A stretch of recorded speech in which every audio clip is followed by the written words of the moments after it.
Hello സുഹൃത്തുക്കളെ, എല്ലാവർക്കും നമസ്കാരം. നമ്മുടെ പുരാണങ്ങളിലും ഇതിഹാസങ്ങളിലും പ്രണയത്തിന്റെ നിരവധി കഥകൾ നമ്മൾ കേട്ടിട്ടുണ്ട്. അർജുനന്റെയും സുഭദ്രയുടെയും ദുഷ്യന്തന്റെയും ശകുന്തളയുടെയും ഒക്കെ കഥകൾ പ്രണയത്തിന്റെ മനോഹരമായ ഏടുകളാണ്. എന്നാൽ പ്രണയം എന്നത് കേവലം സന്തോഷത്തിന്റെ നാളുകൾ മാത്രമല്ലെന്നും വിധിയുടെ ക്രൂരമായ പരീക്ഷണങ്ങളെയും വിരഹത്തെയും ശാപങ്ങളെയും അതിജീവിച്ച് സത്യം ധർമ്മവും കൊണ്ട് വിജയിച്ചെടുക്കുന്ന ഒന്നാണെന്നും നമ്മളെ പഠിപ്പിക്കുന്ന ഒരു കാവ്യസുന്ദരമായ കഥയുണ്ട്. അതാണ് നളന്റെയും ദമയന്തിയുടെയും കഥ.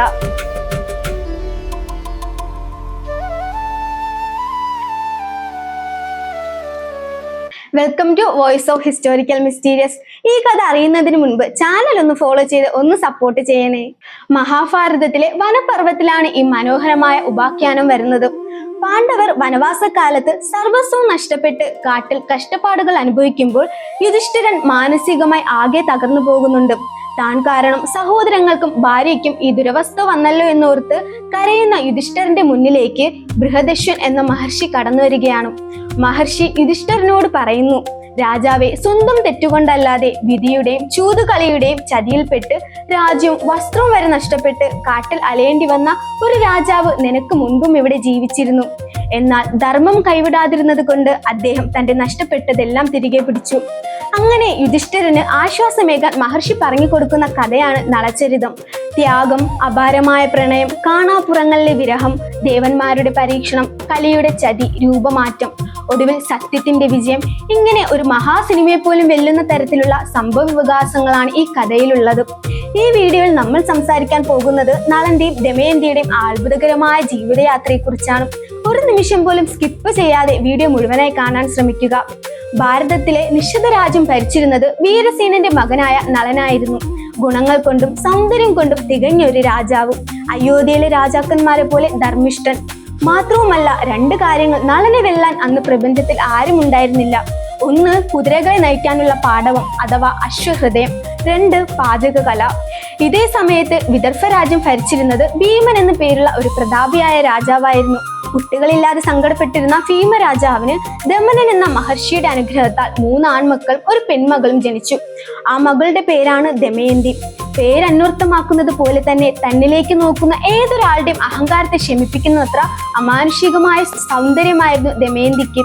ഭൂമിയിലെ ദേവത എന്ന് കവികൾ അവളെ വിശേഷിപ്പിച്ചു. രസകരമായ കാര്യം എന്തെന്നാൽ നളനും ദമയന്തിയും പരസ്പരം ഒരിക്കൽ പോലും കണ്ടിട്ടുണ്ടായിരുന്നില്ല. എന്നാൽ നിഷധ രാജ്യത്ത് നിന്ന് വിദർഭയിലേക്ക് പോകുന്ന സഞ്ചാരികളായ കവികളിൽ നിന്നും വിദർഭയിൽ നിന്ന് വരുന്ന പാട്ടുകാരിൽ നിന്നും ഇരുവരും പരസ്പരം കേട്ടറിഞ്ഞു. നളന്റെ വീരകഥകളും ദയയും രൂപവും കേട്ട് ദമയന്തി മനസ്സുകൊണ്ട് നളനെ പ്രണയിക്കാൻ തുടങ്ങി. അതേസമയം ദമയന്തിയുടെ സൗന്ദര്യത്തെക്കുറിച്ചും വിവേകത്തെക്കുറിച്ചും കേട്ട നളൻ തന്റെ ഹൃദയം ദമയന്തിക്ക് പ്രണയോപഹാരമായി നൽകി കഴിഞ്ഞിരുന്നു. കാണാതെ പൂത്ത ഒരു അപൂർവ പ്രണയമായിരുന്നു അത്. അങ്ങനെ ഇരിക്കെ ഒരു ദിവസം പ്രണയവിരഹം താങ്ങാനാകാതെ നളൻ തന്റെ കൊട്ടാരത്തിലെ മനോഹരമായ പൂന്തോട്ടത്തിൽ തനിച്ചിരിക്കുകയായിരുന്നു. അവിടെ ഒരു സരോവരത്തിന്റെ തീരത്ത് സ്വർണ്ണ ചിറകുള്ള ഒരു കൂട്ടം രാജഹംസങ്ങൾ, അതായത് അരയിനങ്ങൾ പറന്നിറങ്ങി. കൗതുകം തോന്നിയ നളൻ പതിയെ തടന്ന് അതിലൊരു ഹംസത്തെ കയ്യിലൊതുക്കി പിടികൂടി. പിടിക്കപ്പെട്ട അരയന്നം ഭയന്ന് വിറച്ചുകൊണ്ട് മനുഷ്യ ശബ്ദത്തിൽ നളനോട് പറഞ്ഞു, പ്രഭു, രാജാവെ, എന്നെ കൊല്ലരുതേ. എന്നെ വിട്ടയച്ചാൽ അങ്ങേക്ക് ഞാൻ വലിയൊരു ഉപകാരം ചെയ്തു തരാം. ഞാൻ ഇപ്പോൾ തന്നെ വിദർഭയിലേക്ക് പറന്നു പോകാം. അവിടെ ദമയന്തിയുടെ മുന്നിൽ ചെന്ന് അങ്ങയുടെ മനോഹരമായ രൂപത്തെക്കുറിച്ചും ഗുണങ്ങളെക്കുറിച്ചും വർണ്ണിക്കാം. അങ്ങയല്ലാതെ ലോകത്ത് മറ്റൊരു പുരുഷനെയും അവൾ ചിന്തിക്കില്ലെന്ന് ഞാൻ ഉറപ്പുവരുത്താം. നളന് സന്തോഷമായി. അവൻ ആ ഹംസത്തെ വളരെ സ്നേഹത്തോടെ വാനിലേക്ക് പറത്തിവിട്ടു. വാക്കുപാലിച്ച ഹംസം നേരെ വിദർഭയിലെ കൊട്ടാരത്തിലെ ഉദ്യാനത്തിലേക്ക് പറന്നു ചെന്നു. ദമയന്തി തന്റെ തോഴിമാരുമായി പൂന്തോട്ടത്തിൽ കളിക്കുകയായിരുന്നു. സ്വർണ്ണച്ചിറകുള്ള അരയന്നത്തെ കണ്ടപ്പോൾ ദമയന്തി അതിനു പുറകെ ഓടി. തോഴിമാരിൽ നിന്ന് മാറി തനിച്ചായ സമയത്ത് ഹംസം ദമയന്തിയോട് സംസാരിച്ചു. ഹേ ദമയന്തി, നിഷധ രാജ്യത്ത് നളൻ എന്നു പേരുള്ള ഒരു രാജാവുണ്ട്. അശ്വിനി ദേവന്മാരെ പോലെ സുന്ദരൻ. നീ സ്ത്രീകളെ ശ്രേഷ്ഠയായതുപോലെ അവൻ പുരുഷന്മാരിൽ ഉത്തമനാണ്. നിങ്ങളുടെ സമാഗമം മാത്രമാണ് ലോകത്തിലെ ഏറ്റവും മനോഹരമായ കാര്യം.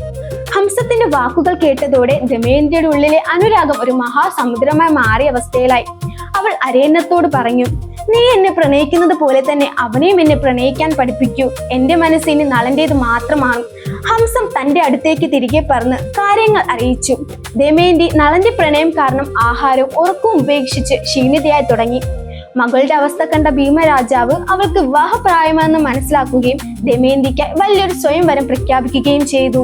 വാർത്ത ഭാരതവർഷം മുഴുവൻ പടർന്നു. ലോകത്തിലെ സകല രാജാക്കന്മാരും നരേന്ദ്രന്മാരും വിദർഭ രാജ്യത്തേക്ക് തിരിച്ചു. വാർത്ത ദേവലോകത്തും എത്തി. നാരദ മഹർഷി സ്വർഗത്തിൽ ചെന്ന് ഇന്ദ്രനോട് ദമയന്തിയുടെ സൗന്ദര്യത്തെക്കുറിച്ച് വർണ്ണിച്ചു. ഇത് കേട്ട ദേവന്മാരായ ഇന്ദ്രൻ, അഗ്നി, വരുണൻ, യമൻ എന്നിവർക്ക് ദമയന്തിയെ സ്വന്തമാക്കണമെന്ന ആഗ്രഹമുണ്ടായി.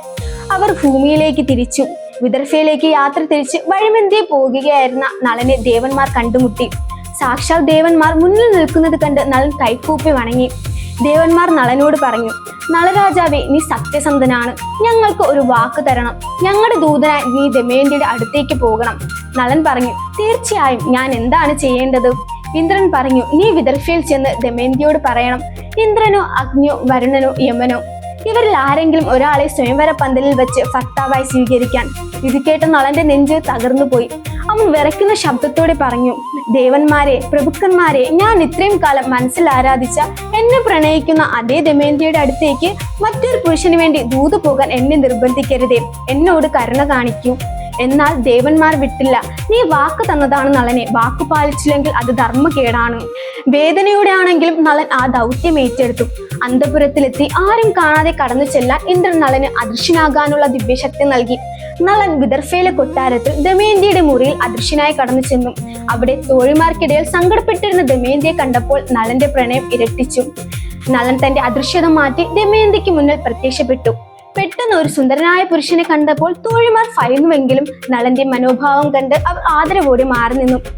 ദമയന്തി ചോദിച്ചു, ആരാണ് താങ്കൾ? സുരക്ഷാ സജ്ജീകരണങ്ങളുള്ള എന്റെ മുറിയിൽ താങ്കൾ എങ്ങനെ എത്തി? നളൻ പറഞ്ഞു, ഞാൻ നിഷധത്തിലെ നളനാണ്.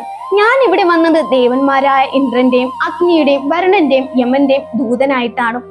അവർ നിന്നെ വിവാഹം കഴിക്കാൻ ആഗ്രഹിക്കുന്നു. മനുഷ്യനായ എന്നെ ഉപേക്ഷിച്ച് അമരന്മാരായ ദേവന്മാരിൽ ഒരാളെ നീ സ്വീകരിക്കുക. ഇത് കേട്ട ദമയന്തി കണ്ണീരോട് നളനോട് പറഞ്ഞു, നളരാജാവേ, ഹംസം വഴി താങ്കളുടെ ഗുണങ്ങൾ കേട്ട അന്ന് തന്നെ ഞാൻ താങ്കൾക്ക് എന്റെ മനസ്സ് തന്നതാണ്. സ്വയംവര പന്തലിൽ ഞാൻ താങ്കളുടെ കട്ടിൽ മാത്രമേ മാലയിടും. അത് ദേവന്മാരാണെങ്കിലും ശരി, എനിക്ക് താങ്കൾ മാത്രമാണ് ഭർത്താവ്. താങ്കൾ എന്നെ സ്വീകരിച്ചില്ലെങ്കിൽ ഞാൻ ജീവൻ ഒടുക്കും. നളൻ തിരിച്ചെത്തി ദേവന്മാരോട് കാര്യങ്ങൾ സത്യസന്ധമായി പറഞ്ഞു. സ്വയംവര ദിവസം വന്നു ചേർന്നു. രാജസഭ അലങ്കരിക്കപ്പെട്ടിരിക്കുന്നു. രാജാക്കന്മാർ ഓരോരുത്തരെ അണിനിരന്നിരിക്കുന്നു. ദമയന്തി കയ്യിൽ വാരണമാലയുമായി സഭയിലേക്ക് നടന്നു ചെന്നു. അവൾ നളനെ തിരയാൻ തുടങ്ങി. എന്നാൽ സഭയുടെ ഒരിടത്തെത്തിയപ്പോൾ ദമയന്തി ഞെട്ടിപ്പോയി. അവിടെ ഒരേ രൂപത്തിൽ, ഒരേ വസ്ത്രത്തിൽ, ഒരേ ഭാവത്തിൽ 5 നളന്മാർ ഇരിക്കുന്നു. ദേവന്മാരായ ഇന്ദ്രനും അഗ്നിയും വരുണനും യമനും നളന്റെ അതേ രൂപം സ്വീകരിച്ച് ദമയന്തിയെ കബളിപ്പിക്കാൻ ഇരിക്കുകയായിരുന്നു. ദമയന്തി ആകെ ആശയക്കുഴപ്പത്തിലായി. ഇവരിൽ ആരാണ് എന്റെ യഥാർത്ഥ നളൻ? ദമയന്തി തന്റെ മനസ്സൊരുക്കി കണ്ണുകൾ അടച്ച് ദേവന്മാരോട് മനസ്സൊരുക്കി പ്രാർത്ഥിച്ചു. ഹേ ലോകപാലകരെ, ഞാൻ മനസ്സുകൊണ്ടോ വാക്കുകൊണ്ടോ നളനെ അല്ലാതെ മറ്റൊരു പുരുഷനെ ചിന്തിച്ചിട്ടില്ല എന്നത് സത്യമാണെങ്കിൽ നിങ്ങൾ എന്നോട് കരുണ കാണിച്ച് യഥാർത്ഥ നളനെ തിരിച്ചറിയാൻ എന്നെ സഹായിക്കണമേ. ദമയന്തിയുടെ സത്യസന്ധമായ പ്രണയം കണ്ട് ദേവന്മാരുടെ മനസ്സലിഞ്ഞു. അവർ തങ്ങളുടെ ദേവശക്തിയുടെ ലക്ഷണങ്ങൾ പ്രകടമാക്കി. ദമയന്തി സശ്രദ്ധയോടെ നോക്കിയിരുന്നു. 4 പേരുടെ കണ്ണുകൾ ചിമ്മുന്നുണ്ടായിരുന്നില്ല. എന്നാൽ ഒരാൾ കണ്ണു ചിമ്മുന്നുണ്ടായിരുന്നു. 4 പേരുടെ ശരീരത്തിൽ വിയർപ്പു തുള്ളികൾ ഇല്ലായിരുന്നു. വസ്ത്രങ്ങളിൽ അഴുക്കില്ലായിരുന്നു. എന്നാൽ ഒരാളുടെ ശരീരത്തിൽ ചെറിയ വിയർപ്പു തുള്ളികൾ ഉണ്ടായിരുന്നു. 4 പേരുടെ കാൽപാദങ്ങൾ നിലത്ത് തൊടാതെ അന്തരീക്ഷത്തിൽ ഉയർന്നു നിൽക്കുകയായിരുന്നു. അവരുടെ മാലയിലെ പൂക്കൾ വാടാതെയിരുന്നു. എന്നാൽ 5ാമത്തെ ആളുടെ കാൽപാദങ്ങൾ ഭൂമിയിൽ തൊട്ടിരുന്നു. അദ്ദേഹത്തിന്റെ മാലയിലെ പൂക്കൾ വാടി തുടങ്ങിയിരുന്നു. ആ 5ാമത്തെ ആൾ മാത്രമാണ് മനുഷ്യനായ നളനെന്ന് ദമയന്തി മനസ്സിലാക്കി. അവൾ നാണത്തോടെ സന്തോഷത്തോടെ ഓടിച്ചെന്ന് യഥാർത്ഥ നളന്റെ കഴുത്തിൽ വരണമാല ചാർത്തി. സഭയിൽ ജയവിളികൾ മുഴങ്ങി. ദേവന്മാർ അവരുടെ പ്രണയത്തെ അനുഗ്രഹിച്ച് സന്തോഷത്തോടെ നളൻ 8 വരങ്ങൾ നൽകി. പാചകം ചെയ്യുമ്പോൾ ആവശ്യത്തിന് ജലം ലഭിക്കാനും അഗ്നി പ്രത്യക്ഷപ്പെടാനും എപ്പോഴും ധർമ്മബോധം ഉണ്ടാകാനും ഒക്കെയായി ഭൗതികവും ദിവ്യവുമായ വരങ്ങൾ നൽകി അവർ മടങ്ങി. നളനും ദമയന്തിയും വലിയ ആഘോഷത്തോടെ വിവാഹിതരായി നിഷധ രാജ്യത്തേക്ക് മടങ്ങി. സ്വയംവരം കഴിഞ്ഞ് സന്തോഷത്തോടെ മടങ്ങുകയായിരുന്ന ദേവന്മാരെ വഴിയിൽ വെച്ച് കലിദേവനും ദ്വാപരനും കണ്ടുമുട്ടി. ദമയന്തിയുടെ സ്വയംവരത്തിന് വൈകി പുറപ്പെട്ടതായിരുന്നു കലി. കാര്യങ്ങൾ അറിഞ്ഞ കലിക്ക് വലിയ ദേഷ്യമുണ്ടായി. എന്ത്, അമരന്മാരെ ദേവന്മാരെ നിരസിച്ച് ഒരു സദാ മനുഷ്യനെ അവൾ ഭർത്താവായി സ്വീകരിച്ചെന്നു? ഇത് ദേവന്മാരോടുള്ള അപമാനമാണ്. ഞാൻ ആ നളനെ വെറുതെ വിടില്ല. അവന്റെ ഭരണം തകർക്കും. അവനെയും ദമയന്തിയും പിരിച്ചെഴുതും. അവനെ തെരുവാധാരമാക്കും. ഇന്ദ്രൻ കലി ഉപദേശിക്കാൻ ശ്രമിച്ചെങ്കിലും കലി കേട്ടില്ല. കലി നേരെ നിഷധ രാജ്യത്തെത്തി. നളനിൽ ഒരു ചെറിയ ധർമ്മച്യൂതി അല്ലെങ്കിൽ തെറ്റ് സംഭവിക്കാനായി അവൻ കാത്തിരുന്നു. പക്ഷെ നളൻ അതീവ ധർമ്മിഷ്ഠനായിരുന്നു. ഒരു ചെറിയ തെറ്റ് പോലും അവൻ ചെയ്തില്ല. അങ്ങനെ 12 നീണ്ട വർഷങ്ങൾ കലിക്ക് നളന്റെ പുറത്ത് കാത്തിരിക്കേണ്ടി വന്നു. ഒടുവിൽ ആ നിർഭാഗ്യകരമായ ദിവസം വന്നു ചേർന്നു. ഒരു ദിവസം വൈകുന്നേരം സന്ധ്യാവന്തനം നടത്തുന്നതിന് മുൻപ് നളൻ കാൽ കഴുകിയപ്പോൾ കുതിക്കാൽ ഭാഗത്ത് ചെറിയൊരു സ്ഥലം നനയാതെ ബാക്കി വന്നു. ഒരു നിമിഷത്തെ ആ അശ്രദ്ധ മതിയായിരുന്നു കലിക്ക്. ആ വിടവിലൂടെ കലി നളന്റെ ശരീരത്തിനുള്ളിലേക്ക് പ്രവേശിച്ചു. കലി ഉള്ളിൽ പ്രവേശിച്ചതോടെ നളന്റെ ബുദ്ധിയും ചിന്താശക്തിയും തലതിരിഞ്ഞു. നളന്റെ ഉള്ളിലെ ധർമ്മബോധം മറഞ്ഞു. ഇതേ സമയം കലി നളന്റെ സഹോദരനായ പുഷ്കരന്റെ അടുത്തേക്ക് ചെന്ന് അവനെ നളനെതിരെ തിരിച്ചു. നീ നളനെ ചൂത് കളിക്ക് വിളിക്കുക, രാജ്യം നിനക്ക് നേടാം എന്ന് കലി പുഷ്കരനോട് പറഞ്ഞു. ബുദ്ധിമങ്ങിയ നളൻ പുഷ്കരന്റെ ചൂതുകളി ക്ഷണം സ്വീകരിച്ചു. ദമയന്തി മന്ത്രിമാരും എത്ര തടഞ്ഞിട്ടും നളൻ കേട്ടില്ല. ചൂതുകളി ആരംഭിച്ചു. ചൂതുകടകൾ കലിയാണ് പുഷ്കരന് വേണ്ടി കരുക്കൾ നീക്കിയത്. നളൻ ഓരോ കളിയിലും തോറ്റുകൊണ്ടിരുന്നു. ആഭരണങ്ങൾ തോറ്റു, സ്വർണം തോറ്റു, രഥങ്ങൾ തോറ്റു, കുതിരകളെയും തോറ്റു. ഒടുവിൽ സ്വന്തം സാമ്രാജ്യവും രാജ്യവും സമ്പത്തും മുഴുവൻ നളന് നഷ്ടപ്പെട്ടു. രാജ്യം പിടിച്ചടക്കിയ പുഷ്കരൻ അഹങ്കാരിയായി മാറി. അവൻ വിളംബരം പുറപ്പെടുവിച്ചു. ഇന്നു മുതൽ നളനും ദമയന്തിക്കും ഈ രാജ്യത്ത് സ്ഥാനമില്ല. അവർ ഒറ്റ വസ്ത്രത്തോടെ പുറത്തു പോകണം. അവർക്കാരെങ്കിലും ആഹാരമോ വെള്ളമോ അഭയമോ നൽകിയാൽ അവരെ വധിക്കുന്നതായിരിക്കും. തന്റെ പ്രജകൾ പോഷകങ്ങൾ നൽകാൻ തുനിഞ്ഞെങ്കിലും പുഷ്കരന്റെ ഭയം കാരണം അവർക്ക് പിന്മാറേണ്ടി വന്നു. അങ്ങനെ സർവസ്വവും നഷ്ടപ്പെട്ട് നളനും ദമയന്തിയും രാജധാനിയിൽ നിന്ന് കാട്ടിലേക്ക് ഇറങ്ങിപ്പോയി. രാജധാനിയിൽ തങ്കക്കിടക്കൽ കിടന്നിരുന്ന രാജാവും രാജ്ഞിയും ഇന്ന് കൊടും കാട്ടിൽ നഗ്നപാതരായി നടക്കുകയാണ്. പട്ടിണിയും ദാഹവും കൊണ്ട് അവർ തളർന്നു. യാത്രയ്ക്കിടയിൽ സ്വർണ്ണ നിറത്തിലുള്ള മനോഹരമായ കുറച്ച് പക്ഷികൾ നിലത്തിറങ്ങി നിൽക്കുന്നത് നളൻ കണ്ടു. പട്ടിണി മാറ്റാൻ ആ പക്ഷികളെ പിടിക്കാമെന്ന് നളൻ കരുതി. തന്റെ കയ്യിൽ വലയൊന്നുമില്ലാതിരുന്നതിനാൽ താൻ ഉടുത്തിരുന്ന പകുതി വസ്ത്രമഴിച്ച് ആ പക്ഷികളുടെ മേലേക്ക് എറിഞ്ഞു. എന്നാൽ അത് സാധാരണ പക്ഷികളായിരുന്നില്ല, കലിയുടെ മായാരൂപങ്ങളായിരുന്നു. ആ പക്ഷികൾ നളന്റെ വസ്ത്രവും പൊക്കിപ്പിടിച്ച് ആകാശത്തേക്ക് പറന്നുയർന്നു. പറന്നു പോകുന്നതിനിടയിൽ ആ പക്ഷികൾ കളിയാക്കിക്കൊണ്ട് പറഞ്ഞു, നളരാജാവേ, നിന്റെ കയ്യിൽ ബാക്കിയുണ്ടായിരുന്ന ആ വസ്ത്രം പോലും എടുത്തുകൊണ്ടു പോകാനാണ് ഞങ്ങൾ വന്നത്. ഇതോടെ നളൻ കൂടുതൽ അപമാനിതനായി. ഇപ്പോൾ നളനും ദമയന്തിക്കും കൂടി ആകെയുള്ളത് ദമയന്തി ഉടുത്തിരുന്ന ഒരൊറ്റ വസ്ത്രം മാത്രമാണ്. അത് പകുതി വീതം പങ്കിട്ടെടുത്ത് അവർ കാട്ടിലൂടെ നടന്നു. നടന്ന് അവർ കാട്ടിനുള്ളിൽ ഒരു പഴയ അമ്പലത്തിൽ എത്തിച്ചേർന്നു. ക്ഷീണം കൊണ്ട് ദമയന്തി തറയിൽ കിടന്ന് ഉറങ്ങിപ്പോയി. ഉറങ്ങിക്കിടക്കുന്ന ദമയന്തിയെ നോക്കി നളൻ കണ്ണീരൊഴുക്കി. കലി ബാധിച്ച നളന്റെ മനസ്സിൽ ചിന്തകൾ കാട്ടുതീ പോലെ പടർന്നു. എന്റെ കൂടെ നിന്നാൽ ഈ രാജകുമാരി പട്ടിണി കിടന്നു മരിക്കും. ഞാനില്ലാത്ത അവസ്ഥ വന്നാൽ അവൾ എങ്ങനെയെങ്കിലും സ്വന്തം അച്ഛന്റെ കൊട്ടാരമായ വിദർഭയിലേക്ക് വഴി കെട്ടിപ്പോയിക്കോളും. ഇവളുടെ കൂടെ ഞാൻ നിൽക്കുന്നത് ഇവൾക്ക് ദുരന്തമാണ്. മാനസികമായി തളർന്ന നളൻ അടുത്ത് കിടന്ന ഒരു വാളെടുത്ത് ദമയന്തി ഉടുത്തിരുന്ന വസ്ത്രത്തിന്റെ പകുതി മുറിച്ചെടുത്തു. ആ പകുതി വസ്ത്രം കൊണ്ട് സ്വന്തം നാണം മറിച്ച് ഉറങ്ങിക്കിടക്കുന്ന ദമയന്തിയെ തനിച്ചാക്കി നളൻ ഇരുട്ടിലേക്ക് ഓടിപ്പോയി. കുറെ ദൂരം ഓടിയെങ്കിലും പ്രണയം കാരണം നളൻ തിരികെ ഓടി വരും. വീണ്ടും ദമയന്തിയെ നോക്കും. പക്ഷേ കലിയുടെ പ്രേരണയാൽ വീണ്ടും ഓടിപ്പോകും. അങ്ങനെ പലതവണ മടങ്ങി വന്ന ശേഷം ഒടുവിൽ നളൻ കാട്ടിലേക്ക് മറഞ്ഞു. നേരം പുലർന്നപ്പോൾ ദമയന്തി ഉണർന്നു. അരികിൽ നളനില്ല. തന്റെ വസ്ത്രം മുറിക്കപ്പെട്ടിരിക്കുന്നു. നളൻ തന്നെ ഉപേക്ഷിച്ചു പോയെന്ന് മനസ്സിലാക്കിയ ദമയന്തി കാട് കുലുങ്ങുമാറ് ഉറക്കെ നിലവിളിച്ചു, പ്രാണനാഥ, എന്നെ ഉപേക്ഷിച്ചു പോകാൻ താങ്കൾക്ക് എങ്ങനെ മനസ്സ് വന്നു? ധർമ്മബോധമുള്ള താങ്കൾ എന്നോട് ഈ ചതി ചെയ്തെങ്കിൽ അത് താങ്കളുടെ തെറ്റല്ല, താങ്കളെ ബാധിച്ച ഏതോ ദുഷ്ടശക്തിയുടെ തെറ്റാണ്. അവൾ കാട്ടിലൂടെ പ്രാണനാഥനെ തിരഞ്ഞ് കരഞ്ഞുകൊണ്ട് അലഞ്ഞു. വഴിയിൽ വെച്ചൊരു വലിയ മലമ്പാമ്പ് ദമയന്തി വിഴുങ്ങാൻ തുടങ്ങി. അവളുടെ നിലവിളി കേട്ട് അടുത്തുണ്ടായിരുന്ന ഒരു വേടൻ ഓടി വന്ന് പാമ്പിനെ വെട്ടിക്കൊന്ന് ദമയന്തിയെ രക്ഷിച്ചു. എന്നാൽ ദമയന്തിയുടെ സൗന്ദര്യം കണ്ട ആ വേടന് കാമം ഇരച്ചു കയറി. അവൻ ദമയന്തിയെ ബലമായി അപമാനിക്കാൻ ശ്രമിച്ചു. കോപിഷ്ഠയായ ദമയന്തി ആകാശത്തേക്ക് നോക്കി ശബ്ദം ചെയ്തു, ഞാൻ നളനെ അല്ലാതെ മറ്റൊരു പുരുഷനെ ചിന്തിച്ചിട്ടില്ല എന്നത് സത്യമാണെങ്കിൽ ഈ വേടൻ ഇവിടെ കത്തിയമരട്ടെ. തൽക്ഷണം ആകാശത്ത് നിന്ന് വീണ തീപ്പൊരിയിൽ ആ വേടൻ കരിഞ്ഞു ചാമ്പലായി. ദുരന്തങ്ങൾ അതിജീവിച്ച് ദമയന്തി നടന്നു. ഒടുവിൽ ഒരു വർത്തക സംഘത്തെ, അതായത് വ്യാപാരികളെ കണ്ട് അവരോടൊപ്പം ചേതി രാജ്യത്തെത്തി. അവിടെ വസ്ത്രം കീറി അഴുക്കുപുരണ്ട രൂപത്തിലായിരുന്ന ദമയന്തിയെ കണ്ട് ചേതിയിലെ രാജമാതാവിന് ദയ തോന്നി. അവർ അവളെ തിരിച്ചറിഞ്ഞില്ലെങ്കിലും കൊട്ടാരത്തിൽ സ്വന്തം മകളെ പോലെ അഭയം നൽകി. ഇതേ സമയം മകളെയും മരുമകനെയും കാണാനില്ല എന്ന വാർത്ത ഇറങ്ങി വിദർഭയിലെ ഭീമരാജാവ് എല്ലാ ദിക്കുകളിലേക്കും ബ്രാഹ്മണരായ ദൂതന്മാരെ അയച്ചു. ചേതി രാജ്യത്തെത്തിയ ഒരു ബ്രാഹ്മണൻ രാജമാതാവിന്റെ കൊട്ടാരത്തിൽ വെച്ച് ദമയന്തിയെ തിരിച്ചറിഞ്ഞു. അങ്ങനെ കണ്ണീരോടെ ദമയന്തി സ്വന്തം നാടായ വിദർഭയിലേക്ക് തിരിച്ചെത്തി. പക്ഷെ നളനില്ലാത്ത രാജകൊട്ടാരം അവൾക്ക് ശൂന്യമായി തോന്നി. അവിടെ ദമയന്തി വിദർഭയിൽ എത്തുമ്പോൾ ഇവിടെ കാട്ടിൽ തനിച്ചായ നളന്റെ ജീവിതത്തിലും അത്ഭുതങ്ങൾ സംഭവിക്കുകയായിരുന്നു. കാട്ടിലൂടെ നടക്കുമ്പോൾ നളൻ ഒരു വലിയ കാട്ടുതീ കണ്ടു. ആ തീയുടെ നടുവിൽ നിന്ന് ഒരു ശബ്ദം കേട്ടു, നളരാജാവെ, എന്നെ രക്ഷിക്കൂ, എന്നെ രക്ഷിക്കൂ. നളൻ ധൈര്യപൂർവ്വം തീക്കുള്ളിലേക്ക് ഇറങ്ങി. അവിടെ കാർക്കോടകൻ എന്ന നാഗരാജാവ് ശാപം കാരണം അനങ്ങാൻ കഴിയാതെ കിടക്കുകയായിരുന്നു. നളൻ ആ നാഗത്തെ എടുത്ത് പുറത്തേക്ക് കൊണ്ടുവന്നു. പുറത്തെത്തിയപ്പോൾ കാർക്കോടകൻ പറഞ്ഞു, രാജാവെ 10 ചുവട് മുന്നോട്ട് നടക്കുക, ഞാൻ എണ്ണാം. നളൻ എണ്ണാൻ തുടങ്ങി. 1, 2, 3. 10ാമത്തെ ചുവടിൽ കാർക്കോടകൻ നളനെ കടിച്ചു. തീവ്രമായ വിഷം നളന്റെ ശരീരത്തിൽ പടർന്നു. പെട്ടെന്ന് നളന്റെ മനോഹരമായ രൂപം മാറി. അവൻ കുറിയവനും കറുത്തവനും വിരൂപനുമായ ഒരു മനുഷ്യനായി മാറി. ഞെട്ടിപ്പോയ നളൻ ചോദിച്ചു, നാഗരാജാവെ, നിന്നെ രക്ഷിച്ച് എന്നോട് എന്തിനാണ് നീ ഈ ചതി ചെയ്തത്? കാർക്കോടകൻ പറഞ്ഞു, നളരാജാവെ, ഇത് ചതിയല്ല, നിനക്കുള്ള അനുഗ്രഹമാണ്. നിന്റെ ശരീരത്തിനുള്ളിൽ കലി പ്രവേശിച്ചിട്ടുണ്ട്. എന്റെ ഈ വിഷം നിന്നെ ഉപദ്രവിക്കില്ല, പകരം നിന്റെ ഉള്ളിലിരിക്കുന്ന കലിയെ കത്തിച്ചു കളയും.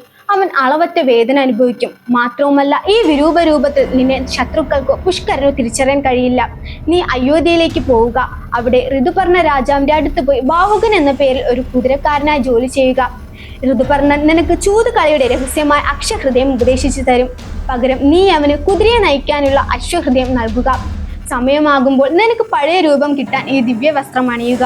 കാർക്കോടകൻ നളൻ ഒരു ദിവ്യവസ്ത്രവും നൽകി അപ്രത്യക്ഷനായി. നളൻ ബാഹുകൻ എന്ന വിരൂപ രൂപത്തിൽ അയോധ്യയിലെത്തി. ഋതുപർണ രാജാവ് അവന്റെ തേരോട്ടത്തിലെ മിടുക്ക് കണ്ട് അവനെ അശ്വശാലയുടെ തലവനാക്കി. അവിടെ ബാഹുകൻ രാത്രികൾ നക്ഷത്രങ്ങളെ നോക്കി കരയും. അയ്യോ, അന്ന് ആ കൊടുങ്കാട്ടിൽ പട്ടിണി കിടന്ന ആ പാവം രാജ്ഞി ഇപ്പോൾ എവിടെയായിരിക്കും? എന്നെ ശപിക്കുന്നുണ്ടാകുമോ? ഇതേ സമയം വിദർഭയിലുള്ള ദമയന്തി നളനെ കണ്ടെത്താൻ ഒരു വിദ്യ പ്രയോഗിച്ചു. അവൾ ബ്രാഹ്മണരെ നാടൊട്ടാകെ അയച്ച് ഒരു ചോദ്യം പാടി നടക്കാൻ പറഞ്ഞു. ഉറങ്ങിക്കിടക്കുന്ന ഭാര്യയുടെ വസ്ത്രത്തിന്റെ പകുതി മുറിച്ചെടുത്ത് കാട്ടിൽ ഉപേക്ഷിച്ചു പോയ ആ ധർമ്മിഷ്ഠൻ ഇപ്പോൾ എവിടെയാണ്? അവൾ എന്നോട് പുറത്തിരിക്കുന്നു, അവൾ അവനായി കാത്തിരിക്കുന്നു. പല രാജ്യങ്ങളിലും ബ്രാഹ്മണർ ഇത് പാടി. ഒടുവിൽ അയോധ്യയിലെത്തിയ ബ്രാഹ്മണൻ ഇത് പാടിയപ്പോൾ വിരൂപനായ ബാഹുകൻ അത് കേട്ട് വിതുമ്പിക്കൊണ്ട് മറുപടി പറഞ്ഞു, ധർമ്മിഷ്ഠനായ സ്ത്രീ തന്നെ ഉപേക്ഷിച്ചു പോയ ഭർത്താവിനോട് കോപിക്കില്ല. സങ്കടവും കലിയുടെ ബാധയും കാരണമാണ് അവൻ അന്ന് അങ്ങനെ ചെയ്തത്. ഈ വിവരമറിഞ്ഞ ദമയന്തിക്ക് ഉറപ്പായി ആ വിരൂപനായ ബാഹുകൻ തന്റെ നളൻ തന്നെയാണെന്ന്. പക്ഷെ രൂപം മാറിപ്പോയത് കൊണ്ട് കൂടുതൽ ഉറപ്പിക്കണമായിരുന്നു. നളനെ അയോധ്യയിൽ നിന്ന് വിദർഭയിലേക്ക് അടിയന്തരമായി വരുത്താൻ ദമയന്തി ഒരു തന്ത്രം മെനഞ്ഞു. അവൾ അയോധ്യയിലേക്ക് ഒരു ദൂതനെ അയച്ച് രഹസ്യമായി വിളംബരം ചെയ്യിപ്പിച്ചു. നാളെ രാവിലെ ദമയന്തിയുടെ 2ാമത്തെ സ്വയംവരം നടക്കാൻ പോകുന്നു. നളനെ കാണാത്തത് കൊണ്ട് അവൾ പുതിയ ഭർത്താവിനെ തിരഞ്ഞെടുക്കുന്നു. അയോധ്യയിൽ നിന്ന് വിദർഭയിലേക്ക് 100 കണക്കിന് യോജന ദൂരമുണ്ട്. ഒറ്റ രാത്രി കൊണ്ട് അവിടെ എത്താൻ ലോകത്ത് ഒരാൾക്ക് കഴിയും, അത് നളന് മാത്രം. വാർത്ത കേട്ട ഋതുപർണ രാജാവിന് ദമയന്തി വിവാഹം കഴിക്കാൻ ആഗ്രഹമുണ്ടായി. അദ്ദേഹം ബാഹുകനെ വിളിച്ചു. ബാഹുക, നാളെ രാവിലെ വിദർഭയിൽ സ്വയംവരമാണ്. എന്നെ നാളെ പ്രഭാതത്തിൽ അവിടെ എത്തിക്കാൻ നിനക്ക് കഴിയുമോ? ബാഹുകന്റെ നെഞ്ചു തകർന്നു. ദമയന്തി 2ാമതൊരു സ്വയംവരം നിശ്ചയിച്ചോ? അവൾ എന്നെ മറന്നു. എങ്കിലും സ്വന്തം കഴിവ് തെളിയിക്കാനും സത്യമറിയാനും നളൻ സമ്മതിച്ചു. നളൻ അതിവേഗ കുതിരകളെ തേരിൽ പൂട്ടി. തേരു വായുവേഗത്തിൽ പാഞ്ഞു. തേരിന്റെ വേഗത കണ്ട് ഋതുപർണൻ അത്ഭുതപ്പെട്ടു. യാത്രക്കിടെ ഋതുപർണന്റെ മേൽവസ്ത്രം താഴെ വീണു. അതെടുക്കാൻ രാജാവ് പറഞ്ഞപ്പോൾ ബാഹുകൻ പറഞ്ഞു, രാജാവെ, നമ്മൾ ആ വസ്ത്രം വീണെടുത്ത് നിന്ന് നാഴികൾ മുന്നോട്ട് പോയി കഴിഞ്ഞു. ഇനി തിരികെ പോകാൻ കഴിയില്ല. ഋതുപർണന് ബാഹുകന്റെ കണക്കിലെ വിവരത്തിൽ അത്ഭുതമുണ്ടായി. വഴിയിലുള്ള ഒരു തന്നിമരത്തിലെ ഇലകളുടെയും കായ്കളുടെയും കൃത്യമായ എണ്ണം ഋതുപർണൻ ഒറ്റ നോട്ടത്തിൽ പറഞ്ഞു കൊടുത്തു. അതിനു പകരം നളൻ തന്റെ അശ്വഹൃദയം വിദ്യ നൽകി. ഋതുപർണനിൽ നിന്ന് ചൂതുകളിയുടെയും കണക്കിന്റെയും മാന്ത്രിക വിദ്യയായ അക്ഷഹൃദയം സ്വന്തമാക്കി. നളന് അക്ഷഹൃദയം സിദ്ധിച്ച തൽക്ഷണം അവന്റെ ഉള്ളിൽ കിടന്ന് കാർക്കോടകന്റെ വിഷത്താൽ വെന്തുരുകയായിരുന്ന കലിപുരുഷൻ വായിലൂടെ പുറത്തു വന്ന് നളന്റെ മുന്നിൽ വിറച്ചു നിന്നു. കലി നളനോട് മാപ്പ് അപേക്ഷിച്ചു. രാജാവെ, എന്നെ ശപിക്കരുതേ. നിന്റെ ഉള്ളിൽ കിടന്ന് ഞാൻ അനുഭവിച്ച വേദനയും കാർക്കോടകന്റെ വിഷവും എന്നെ തകർത്തു. ഇനി ഞാൻ നിന്നെ ഉപദ്രവിക്കില്ല. നളൻ കലിയെ ശപിക്കാതെ വെറുതെ വിട്ടു. കലി ഒരു താനിമരത്തിൽ അഭയം പ്രാപിച്ചു. വൈകുന്നേരത്തോടെ രഥം വിദർഭയിലെത്തി. ആ തേരിന്റെ കടക്കട ശബ്ദം കേട്ടപ്പോൾ തന്നെ കൊട്ടാരത്തിന്റെ മുകളിലിരുന്ന ദമയന്തിയുടെ ഹൃദയം സന്തോഷം കൊണ്ട് തുടിച്ചു. ഇത് മേഘഗർജനം പോലുള്ള നളന്റെ തേരിന്റെ ശബ്ദമാണ്, അവൾ പറഞ്ഞു. എന്നാൽ തേരിൽ നിന്നിറങ്ങിയത് ഋതുപർണ രാജാവും ഒപ്പം കറുത്ത വിരൂപനുമായ ഒരു കുതിരക്കാരനുമാണ്. ദമയന്തിക്ക് സംശയമായി. അവൾ തന്റെ വിശ്വസ്തയായ തോഴി കേശിനിയെ ബാഹുകനെ നിരീക്ഷിക്കാൻ അയച്ചു. കേശിനി വന്ന് ദമയന്തിയോട് പറഞ്ഞു, ദേവി, ആ കുതിരക്കാരൻ അമാനുഷികനാണ്. അവൻ അടുക്കളയിൽ കടന്നപ്പോൾ പാത്രങ്ങൾ വെള്ളം താനേ നിറഞ്ഞു. അവകാശപ്പെട്ട അഗ്നി താനേ കത്തി. അവൻ തൊട്ട പൂക്കൾ വാടാതെ കൂടുതൽ വിടർന്നു. മാത്രവുമല്ല, അവൻ ഉണ്ടാക്കിയ ഭക്ഷണത്തിന് നളമഹാരാജാവ് ഉണ്ടാക്കുന്ന അതേ ദിവ്യമായ രുചിയായിരുന്നു. കൂടാതെ നളൻ മാത്രം ഉണ്ടാക്കാറുള്ള മാംസവിഭവം ദമയന്തി തോഴി വഴി രഹസ്യമായി വരുത്തി രുചിച്ചു നോക്കി. അത് നളന്റെ കൈപുണ്യം തന്നെയാണെന്ന് അവൾക്ക് 100% ഉറപ്പായി. ഒടുവിൽ ദമയന്തി സ്വന്തം മക്കളെയും കൂട്ടി ബാഹുകന്റെ മുന്നിലെത്തി. മക്കളെ കണ്ട ബാഹുകൻ അവരെ കെട്ടിപ്പിടിച്ച് പൊട്ടിക്കരഞ്ഞു. ദമയന്തി വിതുമ്പിക്കൊണ്ട് ചോദിച്ചു, കറുത്ത വിരൂപനായ കുതിരക്കാര, താൻ ഉറങ്ങിക്കിടക്കുന്ന ഭാര്യയെ കാട്ടിൽ ഉപേക്ഷിച്ചു പോയ ആ നളനെ കണ്ടിട്ടുണ്ടോ? ഒരു തെറ്റും ചെയ്യാത്ത എന്നെ അവൻ എങ്ങനെ ഉപേക്ഷിച്ചു? നളൻ കണ്ണീരോടെ പറഞ്ഞു, ദമയന്തി, അന്ന് ഞാൻ ചെയ്തത് എന്റെ തെറ്റല്ല, എന്നെ ബാധിച്ച കലിയുടെ തെറ്റാണ്. അതിനുള്ള ശിക്ഷ ഞാൻ അനുഭവിച്ചു കഴിഞ്ഞു. പക്ഷെ നീ എങ്ങനെ രണ്ടാമതൊരു സ്വയംവരം നിശ്ചയിച്ചു? ഒരു പതിവ്രതയ്ക്ക് അത് ചേരുമോ? ദമയന്തി കൈകൂപ്പി പറഞ്ഞു, നാഥ, താങ്കൾ ഇങ്ങോട്ട് വരുത്താൻ വേണ്ടി ബ്രാഹ്മണൻ വഴി ഞാൻ മെനങ്ങിയൊരു കള്ളക്കഥയായിരുന്നു അത്. അവിടെ സ്വയംവരം ഒന്നുമില്ല, ഞാൻ നളന്റെ മാത്രമാണ്. ആ സമയത്ത് വായുദേവൻ ആകാശത്ത് നിന്ന് അശരീരിയായി പറഞ്ഞു, ദമയന്തി പരിശുദ്ധയാണ്, അവൾ താങ്കളെ കണ്ടെത്താൻ മാത്രമാണ് ഈ ഉപായം ചെയ്തത്. സംശയങ്ങളെല്ലാം മാറിയ നളൻ കർക്കോടകൻ നൽകിയ ദിവ്യ വസ്ത്രമണിഞ്ഞു. തൽക്ഷണം അവന്റെ വിരൂപത മാറി സൂര്യനെ പോലെ തിളങ്ങുന്ന പഴയ സുന്ദരനായ നളരാജാവെ അവൻ മാറിയത് കണ്ട് ദമയന്തി അവന്റെ കാൽക്കൽ വീണു കരഞ്ഞു. വർഷങ്ങളുടെ വിരഹത്തിനും കണ്ണീരിനും ശേഷം ആ കാമുകരും കാമുകിയും പുനഃസമാഗമനത്തിന്റെ ആനന്ദത്തിൽ മുഴുകി. പിറ്റേന്ന് രാവിലെ കാര്യമറിഞ്ഞ ഋതുപർണ രാജാവ് നളനെ കെട്ടിപ്പുണരുകയും തനിക്ക് അറിയാതെ പറ്റിയ അപരാധങ്ങൾക്ക് മാപ്പ് പറഞ്ഞ് സന്തോഷത്തോടെ അയോധ്യയിലേക്ക് മടങ്ങുകയും ചെയ്തു. കുറച്ചു ദിവസത്തെ വിശ്രമത്തിന് ശേഷം നളൻ നിശ്ചിത രാജ്യത്തേക്ക് തിരിച്ചു ചെന്നു. സഹോദരനായ പുഷ്കരന്റെ മുന്നിൽ ചെന്ന് നളൻ പറഞ്ഞു, പുഷ്കര, ഞാൻ തിരിച്ചു വന്നിരിക്കുന്നു. എന്റെ കയ്യിൽ ഇപ്പോൾ ധാരാളം സമ്പത്തുണ്ട്. നമുക്ക് വീണ്ടും ഒരു കളി ചൂതാടാം, അല്ലെങ്കിൽ വില്ലെടുത്ത് യുദ്ധം ചെയ്യാം. അഹങ്കാരിയായ പുഷ്കരൻ ചൂതുകളി തെരഞ്ഞെടുത്തു. പക്ഷെ ഇപ്പോൾ നളന്റെ ഉള്ളിൽ കലിയില്ല. മാത്രവുമല്ല, നളന്റെ കയ്യിൽ അക്ഷഹൃദയം എന്ന ചൂതുകളിയുടെ ദിവ്യജ്ഞാനമുണ്ട്. ഒരൊറ്റ കളി കൊണ്ട് നളൻ പുഷ്കരനെ തോൽപ്പിച്ചു. തന്റെ രാജ്യവും സാമ്രാജ്യവും കൊട്ടാരവും നളൻ തിരികെ പിടിച്ചു. തോറ്റു തൊപ്പിയിട്ട പുഷ്കരൻ വധശിക്ഷ ഭയന്ന് വിറച്ചു നിന്നു. എന്നാൽ മഹാമനസ്കനായ നളൻ പുഷ്കരന് മാപ്പ് നൽകി. സഹോദര, അന്ന് നീ ചെയ്തതൊന്നും നിന്റെ തെറ്റല്ല, കലിയുടെ പ്രേരണയാണ്. ഞാൻ നിന്നോട് പക വീട്ടില്ല. നളൻ അവനാവശ്യത്തിന് സമ്പത്തും നൽകി സ്വന്തം നഗരത്തിലേക്ക് യാത്രയാക്കി. തുടർന്ന് ദമയന്തിയെ വലിയ ആദരവോടെ നിശബ്ദ രാജ്യത്തേക്ക് ആനയിച്ചു. നളനും ദമയന്തിയും തങ്ങളുടെ പ്രജകളെ സ്വന്തം മക്കളെ പോലെ സ്നേഹിച്ച് ദീർഘകാലം സന്തോഷത്തോടെ ഭരണം തുടർന്നു. സുഹൃത്തുക്കളെ, നളദമയന്തി ചരിത്രം നമ്മെ ഓർമ്മിപ്പിക്കുന്ന ഒരു വലിയ സത്യമുണ്ട്. ജീവിതത്തിൽ എത്ര വലിയ ഇരുട്ട് വന്നാലും സ്നേഹത്തിലും സത്യത്തിലും ധർമ്മത്തിലും നമ്മൾ ഉറച്ചു നിന്നാൽ ഒടുവിൽ വെളിച്ചം നമ്മളെ തേടിയെത്തും.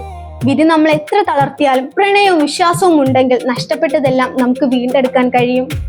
ഈ വീഡിയോ നിങ്ങൾക്ക് എല്ലാവർക്കും ഇഷ്ടമായെന്ന് കരുതുന്നു. നളദമയന്തിയുടെ ഈ മഹത്തായ പ്രണയകഥയെ കുറിച്ചുള്ള അഭിപ്രായങ്ങൾ താഴെ കമന്റ് ബോക്സിൽ രേഖപ്പെടുത്തുക. ചാനൽ ഫോളോ ചെയ്യാനും മറക്കരുത്. മറ്റൊരു നല്ല വീഡിയോയുമായി വീണ്ടും കാണാം. നന്ദി.